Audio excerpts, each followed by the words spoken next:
সেদিনের পর থেকে যে কি হয়েছে আমার সাথে, ঠিকমতো ঘুমাতেও পারি না, খাইতেও পারি না। এর শেষটা আসলে কোথায়?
এত রাতে রেদওয়ানের কল।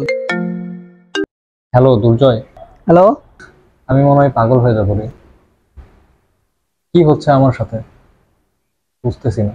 আরে ধুর বোকা, চিন্তা করলে হয় নাকি? ধুর, কি তোর কি ভয় লাগতেছে আজকে একলা থাকতে? আশা লাগবে, আসবো? আসলে তো ভালোই হয়। একা একা এভাবে আর কত, আমি আর থাকতেই পারতেছি না। আচ্ছা দাঁড়া, আমি দেখতেছি। এই তো নয়, একটু এদিকে শোন তো। হ্যাঁ বল, কি হয়েছে? এই, তুই কি আজকে রাতে ফ্রি আছিস? হ্যাঁ ফ্রি আছি।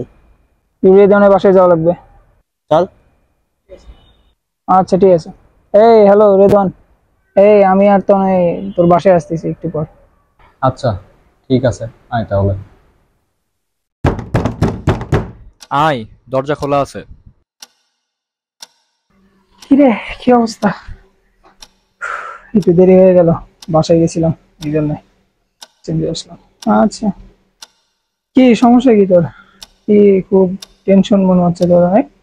এই কি সমস্যা? দূর বেটা, এত ভয় পেলে চলে নাকি?